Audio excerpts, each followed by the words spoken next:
Les groupements Caritas Congo ASBL, TPO RDC et TUID a organisé un atelier de briefing de prestataires et équipes cadres de 4 zones de santé, notamment la zone de santé d'Idjui, Kadutu, Katana, Miti Muresa, du 26 au 28 février 2024 dans l'enceinte du Théologa Saint-Pie X à Muresa.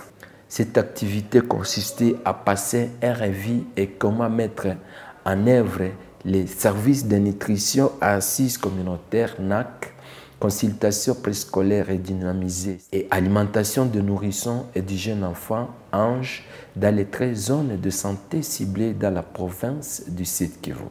La séance de la CPS doit être accompagnée par un infirmier qualifié et formé. Aujourd'hui, nous sommes en plein briefing.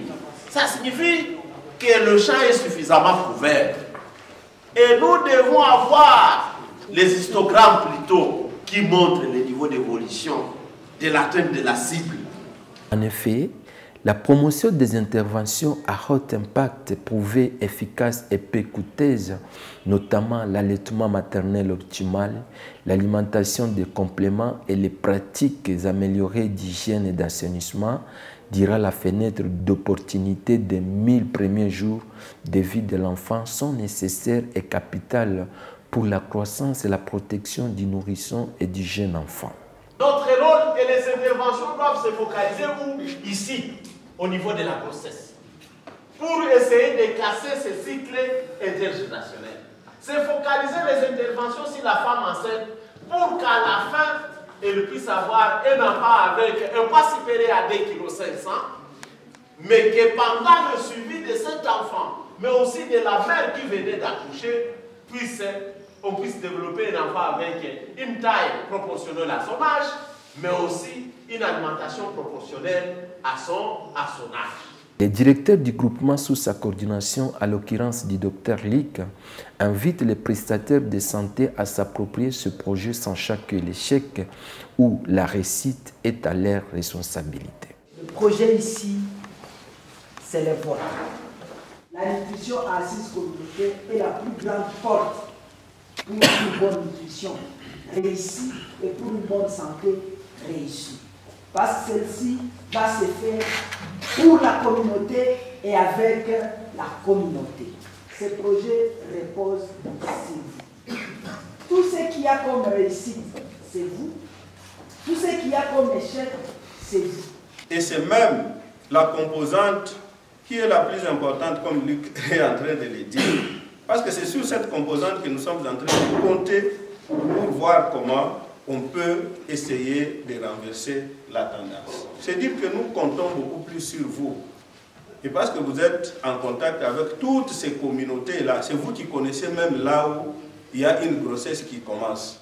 Les participants nous ont témoigné les connaissances acquises après le briefing qui a duré 3 jours.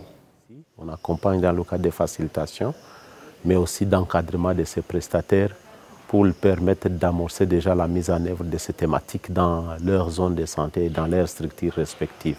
Le but de ce briefing, c'était pouvoir les outiller, les capacités sur ces thématiques de la nutrition assise communautaire à travers les 6 étapes qu'ils doivent accompagner dans la mise en œuvre, à travers la mise en place de la dynamique communautaire, mais aussi intégrer dans leur quotidien à travers le plan de lutte contre la malnutrition qui seront élaborés par les différentes cellules d'animation communautaire, d'intégrer dans leur plan de lutte contre la malnutrition, que toutes ces thématiques soient intégrées de manière multisectorielle, en fait de faire face à la situation très grave de la malnutrition chronique qui sévit dans notre province avec une prévalence de 48%, soit un enfant sur 2 qui souffre d'un retard de croissance.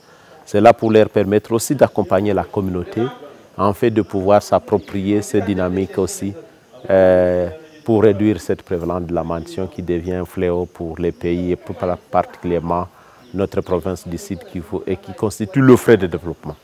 Comme engagement après la formation dans notre zone de santé de Miti Muresa, moi comme nutritionniste, nous avons suivi la CPS redynamisée, nous avons suivi l'ANGE, l'alimentation des nourrissons et des jeunes enfants, et nous avons suivi aussi la NAC. Il Comme nutritionniste pendant la CPS, je m'engage à faire des supervisions, accompagner les relais communautaires et les prestataires de structures dans la sensibilisation de la fréquentation de la CPS, amener tous les enfants à fréquenter les centres de santé pour détecter la malnutrition avant l'état et les orienter vers les structures de prise en charge, aider les prestataires à bien compléter les outils de collecte de données, mais aussi les accompagner dans les CCC et les démonstrations culinaires qu'on va aussi organiser au niveau des centres de santé, au niveau des CPC pour l'amélioration des soins des enfants.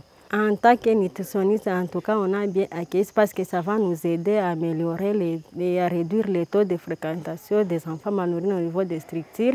Mais aussi, ça va aussi nous aider par des sensibilisations d'alimentation à 4 étoiles chez les enfants et les FEFA. Et aussi, ça va nous aider à sensibiliser sur la culture des biofortifiés qui sont riches en micronutriments essentiels pour la croissance des enfants et leur développement psychomoteur. Cet atelier de briefing des prestataires de santé et équipes cadres des zones de santé a été facilité par l'équipe du ministère de la Santé via la division provinciale de la santé dans son volet Pronanut et Bureau central des zones de santé avec l'appui de la coordination du PMNS NAC Sud Kivu.